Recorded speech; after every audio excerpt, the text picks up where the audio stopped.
प्यारे मित्रों मित्रों उसमें थोड़ा सा अचानक कट गया था। कुछ चीज़ें हम आपको बता रहे थे, खास करके उनके बारे में यही बता रहे थे कि भारत जो है बांग्लादेश के ऊपर जो है कितना बड़ा एहसान किया। लेकिन आज जो है वहाँ के बंगाली मुसलमान भी भारत के एहसानों को नहीं मानते। अब क्यों नहीं मानते, इसका क्या कारण है? संपूर्ण दुनिया में इन्होंने ये कैसा करके ये दिखा दिया कि मुस्लिम जो प्रजाति होती है ये किसी के भरोसे के लायक होती ही नहीं।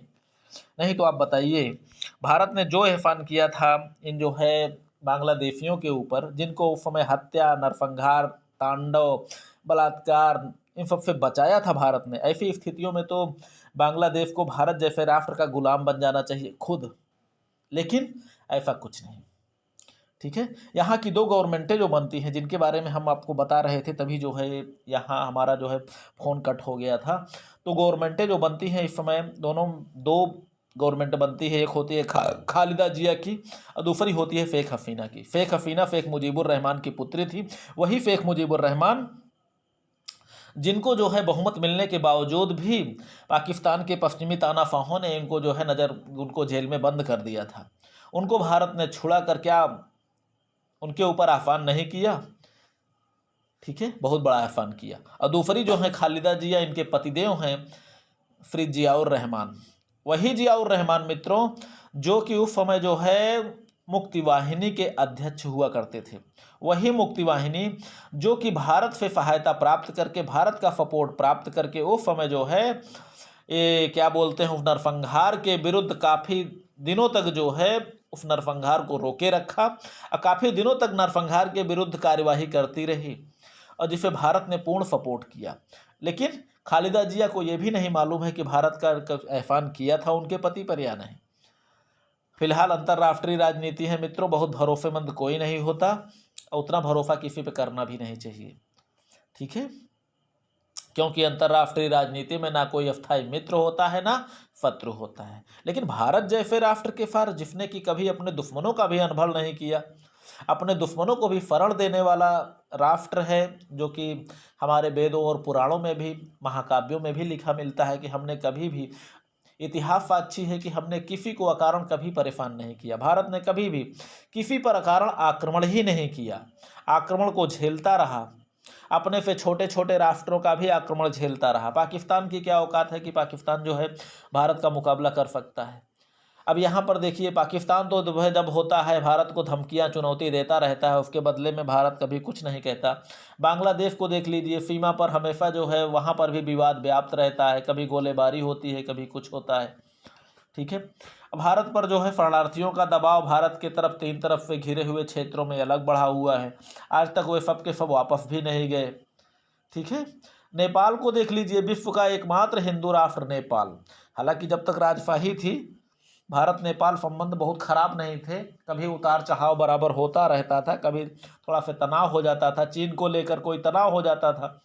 ठीक है, और अभी कुछ दिन पहले जो है केपी शर्मा ओली जो कि वहाँ के राष्ट्रपति हैं, वो भारत के साथ गुंडई करने पर आमादा हो गए। मतलब ये होती है ना, एक कहावत नहीं है मित्रों, सीधे का मुंह कुत्ता चाटे, तो वही कंडीशन है। हम जितनी सिधाई दिखा रहे हैं, ये हमारे छोटे छोटे राष्ट्र जो है हमारे पड़ोसी हैं, हमारे छोटे भाइयों की तरह है, उनको हम इस तरह रख रहे हैं, इस तरह उनसे व्यवहार चाहते हैं, तो ये सब के सब बड़े भाई से गुंडई पे आमादा हो गए हैं। जबकि बड़े भाई इतने ताकतवर हैं कि अगर ये अपनी औकात में आ जाएं तो छोटों को सीधे हड़प कर जाएं। ठीक है, फिलहाल ठीक है। आगे मित्रों देखिए, हम जो पढ़ रहे थे उसमें यही पढ़ रहे थे, ये कारगिल युद्ध से प्राप्त सैनिक एवं राजनैतिक शिक्षाएं। तो इसमें हम जो कुछ पढ़ रहे थे आगे वहाँ तक हम देखिए, इस युद्ध ने यह सिद्ध कर दिया कि कम संसाधनों में भी भारतीय जवान सब कुछ कर सकते हैं। ठीक है, अजय पैटर्न टैंकों में के समय में भी सिद्ध कर दिए थे 1965 में भी, और इस समय ये कारगिल में भी उन्होंने सिद्ध कर दिया। ठीक है, बोफोर्स की राजनीति है प्रमाणित करता है कि भारतीय हाँ मित्रों ये भी ठीक है, पाकिस्तान की काली करतूत दोबारा पूरी दुनिया के सामने उजागर हो गई। चलिए, भारत पाकिस्तान के प्रति बार बार नरम रुख अपना कर पाकिस्तान के मनोबल को बढ़ावा देता ना जाए। नरम रुख क्या है मित्रों? पहला नंबर तो ताकतवर होकर 1948 में आधा कश्मीर उनके भरोसे छोड़ दिया है, जबकि उस समय हम लोग चाहते तो पूरा ले लेते। ठीक है, पहला नरम रुख। और 1965 में हमने लाहौर पर कब्जा करके बिना कुछ लिए पूरा वापस छोड़ दिया, जाओ कुछ भी नहीं लिए, नुकसान अलग से उठाए। ठीक है। 1971 में 93,000 कैदियों को हमने बंदी बनाया, अब फ्री फंड में उनको वापस छोड़ दिया शिमला समझौते में। हाँ, एक चीज़ और आपको हम बता रहे थे ना कि हमारे जवान जितने बहादुर हैं, हमारा राजनीतिक ढांचा उतना ही कमजोर है। जैसे हम बता रहे थे ना, हमारे राजनेताओं को राजनीतिक, पहली बात तो अंतर्राष्ट्रीय राजनीति इनके समझ में आना चाहिए और अंतर्राष्ट्रीय राजनीति का ज्ञान होना चाहिए। और दूसरी चीज़ ये है कि कुछ चीज़ें जो है ऐसी हैं जिसमें यथार्थ का परिचय देना चाहिए। भाई जैसे जो है कुछ चीज़ें हैं जो इजराइल से सीख लेनी चाहिए कि हमने जो है कभी पाकिस्तान पे आक्रमण नहीं किया, उन्होंने बार बार हम पे आक्रमण किया या उकसाने वाली कार्यवाही की, तभी हमने कार्यवाही किया। तो ऐसी स्थिति में अपने द्वारा जीते गए क्षेत्रों को कभी भारत को छोड़ना नहीं चाहिए। ठीक है। और शायद यही कार्य जो है इजराइल भी करता रहा है, जो कि छोटे से शुरुआत हुआ, आज जो है फिलिस्तीन को समेट के रख दिया। ठीक है। चलिए, भारत की वायुसेना, थल सेना और यंत्रों की संयुक्त कार्यवाही से इस युद्ध में सफलता मिली। इस युद्ध में भारतीय जवानों ने संपूर्ण विश्व के सामने असंभव कार्य को भी करके अपनी प्रतिभा का परिचय दिया और कारगिल सफलता ने चीन को यह सबक सिखा दिया। यह भारतीय सेना पहाड़ी युद्ध लड़ना भी सीख गई है। अब होश में हो जाओ चाइना। अब ये मत समझो कि हम वही 1962 वाले हैं, आज हम 21वीं सदी वाले हैं। अब ये उम्मीद नहीं करना कि तुम हमको हराने की क्षमता रखते हो। आज जनसंख्या में भी हम तुमसे कम नहीं हैं। अगर चाहें तो सैनिकों को भी जो है हम कम समय में तुम्हारा कई गुना कर सकते हैं। ठीक है। चलिए मित्रों, अब हम पढ़ेंगे 1962 में भारत चीन युद्ध सहित चीन से संबंधित सुरक्षा समस्याएं। मित्रों, भारत चीन युद्ध में जो भी हमारे साथ जो भारत चीन जो लड़ाई हुई है, जो भी सुरक्षा समस्याएं हैं, ये हमारा विवाद प्रारंभ हुआ है भारत चीन की सीमा से लेकर। ठीक है। और जो भारत चीन की जो मुख्य सीमा रेखा है उसका नाम है मैकमोहन रेखा और इसका निर्धारण 1912 में तिब्बत के स्वतंत्र घोषित होने के बाद हुआ था और ये जो है शिमला समझौते के तहत इसका निर्धारण किया गया था। ये समझौता जो है 1912 से प्रारंभ हुआ और 1914 तक चला था, जिसमें जो है ब्रिटिश, भारत और चीन और तिब्बत के प्रतिनिधियों ने भाग लिया था। और इस समझौते के प्रारूप पर तिब्बत एवं भारत के प्रतिनिधियों ने तो हस्ताक्षर कर दिया था, लेकिन चीन ने हस्ताक्षर नहीं किया था। और मित्रों, इसीलिए जो है चीन का हस्ताक्षर ना करने से ही यह अंतर्राष्ट्रीय सीमा रेखा नहीं बन पाई। ठीक है। और इसका जो प्रारूप है हेनरी मैकमोहन ने तैयार किया था, इसीलिए इस रेखा को मैकमोहन रेखा के नाम से जाना जाता है। मित्रों, कहीं मैकमोहन रेखा मिलेगा लिखा हुआ, कहीं मैकमोहन भी लिखा मिलेगा, तो आप इसमें डिस्टर्ब मत होइएगा। ठीक है। कुछ भी आप लिख देंगे गलत नहीं होगा। हेनरी मैकमोहन ने समझौते का जो मानचित्र बनाया उसमें पूर्वी क्षेत्र के लिए तिब्बत और भारत के लिए परंपरागत सीमा रेखाएं अंकित थी। उस समय म्यांमार भी ब्रिटिश साम्राज्य का ही अंग हुआ करता था, इसलिए वर्मा और चीन की सीमा का निर्धारण करने के लिए इसी रेखा को आगे बढ़ाया गया था। इस रेखा को अंतर्राष्ट्रीय कानून के तहत वैधानिक मान्यता इसलिए नहीं दी जा सकी क्योंकि इस सीमा रेखा के एक पक्षकार चीन ने इस पर हस्ताक्षर नहीं किया था। ठीक है। अब देखते हैं दोनों के बीच की मुख्यतः सीमा रेखा जो है 4 भागों में बटी है, जिसमें पूर्वी क्षेत्र जिसमें अरुणाचल प्रदेश है, पश्चिमी क्षेत्र में लद्दाख है, मध्य क्षेत्र में फिक्की दर्रा से रिपलेक दर्रा तक है और चौथा है सिक्किम क्षेत्र। ठीक है। चीन पर जो है राज्य चाहे जिसका भी रहा हो, उसकी नीतियां जो है हमेशा रही है कि देश की सीमा का विस्तार करो, सीमा पार के राज्यों में अराजकता फैलाओ और इसी कारण चीन का कोई भी ऐसा पड़ोसी राज्य नहीं है जिसके साथ चीन का सीमा विवाद ना हो। यानी अपने तरफ चारों तरफ अपने से घिरे पड़ोसियों के साथ इसने सीमा विवाद को पाल रखा है। कौन मित्रों? चाइना। ठीक है। 1949 में चीन में साम्यवादी शासन की स्थापना हुई। साम्यवादी शासन की स्थापना कौन की मित्रों? वही माओ त्से-तुंग ने। यानी चीनी क्रांति के बाद जो है चीन में जो माओ त्से-तुंग ने ये साम्यवादी शासन की स्थापना की और आधुनिक गुरिल्ला युद्ध के जो नायक हैं उनको जनक कहा जाता है, वो माओ त्से-तुंग को। ठीक है। 1949 में चीन के प्रधानमंत्री चाओ एन लाई ने नेहरू जी को पत्र लिखकर बड़ी मासूमियत दिखाते हुए कहा था कि हम दोनों ही देश उपनिवेशवाद के शिकार हुए हैं, अतः हमें मिलजुल कर रखना चाहिए। यानी हम दोनों लोग बहुत परेशान हैं, अतः मिलजुल के रहना चाहिए। और 1950 का वो दौर था जिसमें हिंदी चीनी भाई भाई के नारे से गूंज उठा था और भारत इसी भुलावे का शिकार हो गया मित्रों।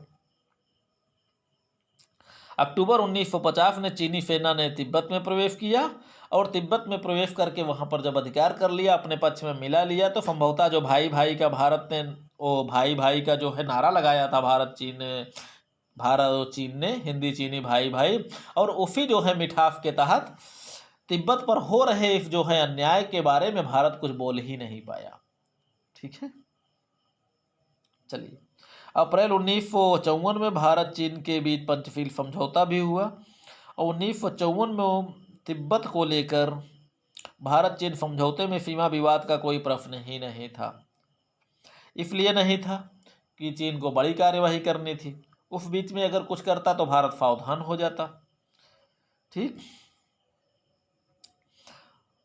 और 1960 में चाओ एन लाई भारत आए लेकिन कोई हल नहीं हो सका, जबकि 1954 में ही चीन ने सीमा विवाद उठाने के साथ साथ भारत की सीमा के विभिन्न प्रदेशों में अपने सैनिक दस्ते भी भेजना प्रारंभ कर दिया कि चलिए वो हमारा है, जाके बताइए यहाँ तक हमारा है। ठीक है। और 20 अक्टूबर को उसने एक तरफा जो है भारत पर आक्रमण भी कर दिया जब भारत तैयार नहीं था। भाई एक तरफा आक्रमण हुआ तो एक तरफा आक्रमण में विजय किसकी मिलेगी आप जानते ही हैं। और उस समय हमारे पास कुछ चीज़ें हैं, कुछ चीज़ों की कमी थी जिसके कारण हम लोग पराजित भी हो गए थे। पराजय के कारण में यही था कि भारत और चीन के बीच, दोनों के बीच में शक्ति में बहुत बड़ा अंतर था, जिसमें पहली बात तो चीन की शक्ति भारत से 20 गुना अधिक थी, सैनिक शक्ति। ठीक।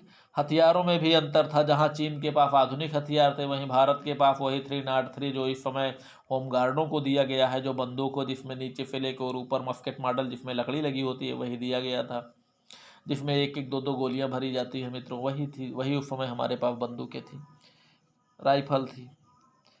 भारत के पास पर्वतीय युद्ध में कुशल जो है सैनिकों का भी अभाव था और अच्छा व्यय भी हमारा कम था उस समय, जिसके कारण हम लोग अपनी सेना को आधुनिक नहीं बना पाए थे, क्योंकि हमारा विचार उस समय दुश्मनों को समाप्त करने से कहीं ज़्यादा जरूरी था दुश्मनी को समाप्त करता। जैसा कि नेहरू जी का हमारे विचार था कि अगर हम दुनिया में अपने पड़ोसियों के साथ अच्छा व्यवहार रखेंगे, किसी के साथ जो है लड़ाई झगड़ा नहीं करेंगे, तो दुनिया में हमारा कोई दुश्मन नहीं होगा, तो हमको इन हथियारों की क्या ज़रूरत है।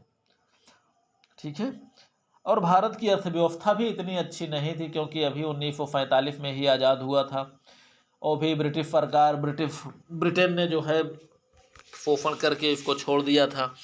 इसीलिए जो है भारत ने अपना सारा ध्यान अपना केंद्रित किया था विकास के ऊपर। ठीक है। अपनी सैनिक तैयारी पर इसने अपना ध्यान अधिक नहीं दिया था, बस केवल यही था कि अपनी अंतर्राष्ट्रीय राजनीति, विदेश नीति के द्वारा दुश्मनी को समाप्त किया जाए, दुश्मनों को नहीं। ठीक है। भारत ने चीन पर इतना अधिक विश्वास कर लिया कि उसने जो है हिंदी चीनी भाई भाई का मीठा जो है वाक्य क्या निकाल दिया। भारत समझ गया कि हमसे दोनों से अच्छी दोस्ती और किसी की हो ही नहीं सकती, जबकि कहा जाता है ना अंतर्राष्ट्रीय राजनीति में बहुत भरोसा नहीं करना चाहिए किसी पे, खास करके पड़ोसियों पर तो बिल्कुल नहीं करना चाहिए। और इसी का परिणाम था कि चीन ने विश्वासघात करते हुए भारत पर 1962 में आक्रमण किया था। ठीक। और चीन ने अचानक आक्रमण किया था उस समय जब भारतीय सेना तैयार नहीं थी, तो उस समय जो है जब युद्ध होने की संभावना ही ना हो मित्रों, जैसे कहते हैं ना, एक प्रकार से चीन ने आश्चर्यचकित करने वाली कार्यवाही की थी, अर्थात ऐसी कार्यवाही की थी जिसकी संभावना ही ना हो, तो वहीं जो है व्यक्ति आश्चर्यचकित होगा। और चीन की इस कार्यवाही से भारतीय सेना क्या भारत का पूरा रंगमंच, राजनैतिक मंच ही आश्चर्यचकित हो गया था, क्योंकि उन्हें चीन से ऐसे आक्रमण की संभावना बिल्कुल भी नहीं थी। ठीक है।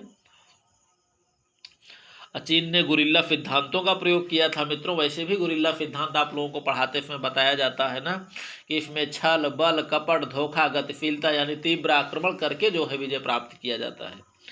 अचानक आक्रमण, आश्चर्यचकित करना, यह भी गुरिल्ला युद्ध का ही सिद्धांत है। ठीक। और भारतीय वायुसेना की स्थिति हमारी बहुत अच्छी नहीं थी, इसलिए इस चीन की वायुसेना के डर से हमारी वायुसेना ने उड़ान नहीं भरी, ना ही कोई बमबारी की। ठीक है।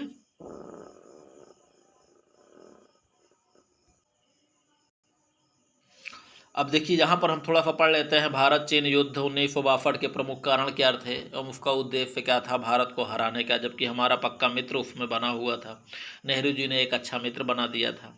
ठीक, पहला नंबर, चीन अपनी साम्राज्यवादी नीति के कारण अपने सभी पड़ोसियों के साथ सीमा विवाद बना के रखे। भाई सबके साथ बनाया हुआ है तो भारत को काहे छोड़ दे। ठीक, चीन में शासन चाहे किसी का भी हो, ये उसका सिद्धांत ही था कि पड़ोसी पर राज्यों में अराजकता फैलाओ, ना तो सुकून से रहो ना किसी को सुकून से रहने दो। और आज़ादी के बाद भारत की संपूर्ण विश्व में बढ़ती छवि एवं गुटनिरपेक्षता जैसे संगठन की लोकप्रियता को धूमिल करना चाहता था। यानी ये दिखाना चाहता था कि भारत जितना अपने आप को शक्तिशाली मानता है, संपूर्ण विश्व दुनिया इसको जितना शक्तिशाली समझती है, वास्तव में उतना शक्तिशाली भारत है नहीं। ठीक है, और चीन नहीं चाहता था कि कोई उसका पड़ोसी राष्ट्र उसके बराबर होने का दावा पेश करे, क्योंकि लोकप्रियता के नाम पर हमारे नेहरू जी चीन से कहीं आगे जा रहे थे। ठीक, और चीन अपने आंतरिक मामलों में होने वाली घटनाओं से जनता का ध्यान भटकाना चाहता था। भाई अंदर वो उसके यहाँ कोई खलबली मची हुई थी, कोई ऐसी प्रॉब्लम थी जिसके कारण हटाना चाहता था कि उधर देखिए इधर नहीं। चीन भारत को दिखाना चाहता था कि मैकमोहन रेखा अवैध और ब्रिटिश नीति का परिणाम है। ठीक है, चलिए मित्रों, इसमें जो है बहुत ज़्यादा कुछ नहीं पढ़ेंगे। बाकी हमारे बीच में जो मुख्य विवाद है वो अक्साई चीन वाला विवाद है। अक्साई चीन की संप्रभुता को लेकर भारत चीन के बीच यह विवाद है कि इसे भारत लद्दाख का हिस्सा मानता है और चीन कहता है ये हमारे क्षेत्र सिंजियांग का हिस्सा है। और 1955 में चीन ने भारत के अक्साई चीन को जोड़ने वाली एक सड़क का भी निर्माण कर लिया, जिसका पता 1959 में चला था। मित्रों, यही वो अक्साई चीन वाला क्षेत्र है जिसे जो है पाकिस्तान ने संभवतः चीन को दे दिया था। ठीक है, ठीक है, अब हम थोड़ा सा और जानकारी ले लेंगे सैनिक एवं राजनीतिक शिक्षाओं के बारे में। भारत चीन के बीच में कैसी शिक्षाएं मिलती हैं इस युद्ध का। पहला नंबर से चीन ने भारत के आदर्शवाद को यथार्थ का परिचय कराया। माना जाता है मित्रों कि भारत पर चीन का यह युद्ध जो है विपदा में आया वरदान कहा जाता है कि अगर उस समय चीन ने युद्ध अगर भारत के विरुद्ध नहीं किया होता तो संभवतः भारत को यथार्थ का आभास भी नहीं होता कि वास्तव में अंतर्राष्ट्रीय राजनीति में कोई मित्र और शत्रु नहीं होता, और चाणक्य की वो कथन जो है गलत हो जाता जिसमें उन्होंने कहा है कि पड़ोसी से बड़ा कोई शत्रु होता ही नहीं। ठीक है, चलिए, अब भारत को आभास भी हो गया कि शांति और विकास के साथ साथ सुरक्षा भी आवश्यक है, और इस पराजय से भारत की प्रतिष्ठा को काफ़ी धक्का लगा, और संभवतः इसी पराजय के कारण नेहरू जी की कुछ समय बाद मृत्यु भी हो गई। नेहरू जी की छवि से भारत को अपना नेता मानने वाले राष्ट्र भारत की पराजय के बाद अब चीन की ओर खींचने लगे। भारत को आधुनिक अस्त्र शस्त्र एवं समर्थांतरिक ट्रेनिंग की आवश्यकता महसूस हुई इस युद्ध के बाद। अब भारत को इस बात का एहसास हुआ कि अब हिमालय की चोटियां अजेय नहीं हैं। रक्षा हेतु 5,000 करोड़ की रुपए की पंचवर्षीय योजना का प्रारंभ भारत में किया गया। उसी समय से थल सेना की संख्या को बढ़ाकर 8,25,000 कर दी गई, जिसका विभाजन कुल 21 डिवीजनों में किया गया, जिसमें 11 पहाड़ी डिवीजनों के लिए निर्धारित की गई। भारत को अपने आधुनिक अस्तित्व को बनाए रखने की प्रेरणा मिली, और आज भारत की सेना विश्व की चतुर्थ शक्तिशाली सेना है। तीनों सेनाओं को आधुनिक बनाया गया, और चीन की वायुसेना के डर से हमारी वायुसेना उड़ान नहीं भर सकी, क्योंकि मित्रों वायुसेना में बहुत ज़्यादा ताकत हमारे पास नहीं थी। और भारत को यथार्थ स्वीकार करना पड़ा कि पड़ोसी राष्ट्रों पर आवश्यकता से अधिक विश्वास नहीं किया जा सकता, जैसा कि आचार्य कौटिल्य ने भी मंडल सिद्धांत में बताया था है कि हमारा पड़ोसी ही हमारा शत्रु है। ठीक है, और मित्रों संभवतः इसी के बाद जो है 1962 के इस युद्ध में चीन के बॉर्डर को सुरक्षित रखने के लिए ITBP का गठन भी किया गया, इंडो तिब्बत बॉर्डर पुलिस। यानी मैकमोहन रेखा पर या भारत चीन बॉर्डर पर कौन रहता है, वो है मित्रों ITBP। इतना आप लोग याद रखिएगा। अब इसको थोड़ा सा हम पंचशील समझौते के बारे में थोड़ा जानकारी ले लेते हैं। 29 अप्रैल 1954 को भारतीय प्रधानमंत्री पंडित नेहरू एवं चीन के प्रधानमंत्री चाउ एन लाई के बीच इतिहास प्रसिद्ध यह समझौता हुआ। इसमें प्रमुख 5 सिद्धांत हैं। एक दूसरे की प्रादेशिक अखंडता का एवं सर्वोच्च सत्ता के लिए सम्मान की भावना होनी चाहिए। दूसरा है अनाक्रमण, यानी एक दूसरे पर कभी आक्रमण नहीं करेंगे। अगला है एक दूसरे के आंतरिक मामले में हस्तक्षेप नहीं करेंगे, समानता एवं पारस्परिक लाभ को ध्यान में रखकर करेंगे। शांतिपूर्ण सह अस्तित्व, यानी शांतिपूर्ण रहकर एक दूसरे के साथ शांतिपूर्ण ढंग से अपने अस्तित्व को बनाए रखने के लिए प्रयास करते रहेंगे। ठीक है। और मित्रों, भारत चीन के सीमा विवाद को सुलझाने के लिए ही जो है 1962 का जो कोलंबो प्रस्ताव पारित किया गया था, और कोलंबो प्रस्ताव इसलिए कहा गया है कि इसके लिए श्रीलंका ने जो है प्रयास किया था, और 10 दिसंबर 1962 में श्रीलंका की राजधानी कोलंबो में ही इस सम्मेलन का आह्वान किया गया था, जिसे कोलंबो प्रस्ताव कहा जाता है। और इसी प्रस्ताव को लेकर श्रीलंका के प्रधानमंत्री श्रीमती भंडार नायके चीन तथा भारत के प्रतिनिधियों से मिली। इसमें जो बातें थी वो इस प्रकार हैं। कोलंबो प्रस्ताव इस बात का अनुभव कराता है कि वर्तमान युद्ध विराम दोनों राष्ट्रों के बीच शांतिपूर्ण समाधान के लिए उपयुक्त है। चीन पश्चिमी क्षेत्र से अपनी चौकियां 10 किलोमीटर पीछे हटा ले, जैसा कि चाओ एन लाई ने 21 से 24 नवंबर 1962 को नेहरू जी को पत्र लिखकर स्वयं कहा था। इस सम्मेलन में भारत से अपील की गई कि वह अपनी वर्तमान सैनिक चौकियों पर कायम रहेगी, और जब तक सीमा विवाद का समाधान नहीं हो जाता तब तक चीन द्वारा खाली किया गया क्षेत्र असैनिक क्षेत्र होगा, जिसकी निगरानी दोनों क्षेत्र की गैर सैनिक चौकियां करेंगी। नेफा या अरुणाचल क्षेत्र में दोनों राष्ट्रों के लिए वास्तविक नियंत्रण रेखा युद्ध विराम रेखा का कार्य करेगी। मध्यवर्ती क्षेत्र का समाधान बिना सैनिक शक्ति के शांतिपूर्ण ढंग से किया जाए, और यहाँ 8 सितंबर 1962 के पूर्व की स्थिति रहनी चाहिए।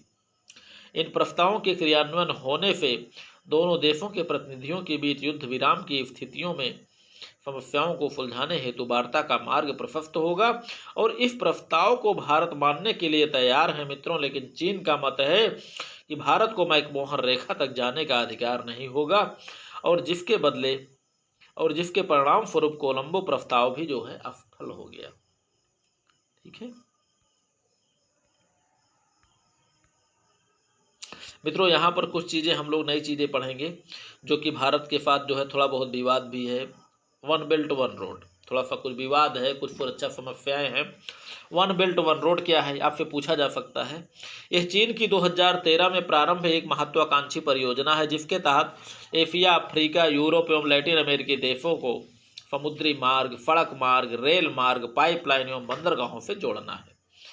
चीन की योजना है मित्रों, और इस योजना के तहत चीन हिंद महासागर में भारत के प्रभुत्व को रोकना तथा विश्व के गरीब देशों को कर्ज देकर उन पर अपना प्रभुत्व स्थापित करना चाहता है। मित्रों, इसका विचार यही है कि जो विश्व के गरीब देश हैं, जिनका क्षेत्र उसके लिए महत्वपूर्ण है, उनको कर्ज देगा, वो भी प्राइवेट ब्याज पर। प्राइवेट ब्याज मित्रों आप समझ सकते हैं, जल्दी से एक छोटा सा राज्य वापस नहीं कर सकता। तो यही चाहता है कि एक प्रकार से नव उपनिवेशवाद की शुरुआत अगर माने तो अतिशयोक्ति नहीं होगी। इसका विचार यही है कि छोटे राष्ट्रों को कर्ज दे दिया जाए, न वो ना दे पाए तो अंत में उनका जो है उनके महत्वपूर्ण स्थानों पर उनसे मांग लिया जाए कि हमें ये सैनिक अड्डे के रूप में दे दीजिए, हमें सैनिक सुविधाएं दे दीजिए, ये कर दीजिए, वो कर दीजिए, जो उसके लाभ के लायक हो वही चीज बदले में उससे प्राप्त करना चाहता है। ठीक है, इसका यही उद्देश्य है। एक प्रकार से जैसे हम कह सकते हैं ना, पुरानी साहूकारी वाली जो व्यवस्था होती थी, जो गरीबों की क्या बोलते हैं कर्ज दे देते थे, ब्याज बढ़ते बढ़ते इतना ज़्यादा हो जाता था, जब वो नहीं दे पाते थे तो अंत में कहते थे हमें चलो अपनी ज़मीन हमें दे दो, लिख दो हमारे नाम। तो बिल्कुल वही चाहता है चाइना। अगर एक है डोकलाम विवाद। मित्रों, डोकलाम जो क्षेत्र है ये भूटान का क्षेत्र है, लेकिन भूटान भारत का एक संरक्षित राज्य है, जिसके कारण भूटान के हर प्रकार के सुरक्षा की जिम्मेदारी भारत का है।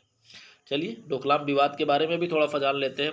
डोकलाम सिक्किम, भूटान एवं चीन के बीच एक ट्राई जंक्शन के रूप में स्थित है, जो भूटान के हो घाटी में स्थित है।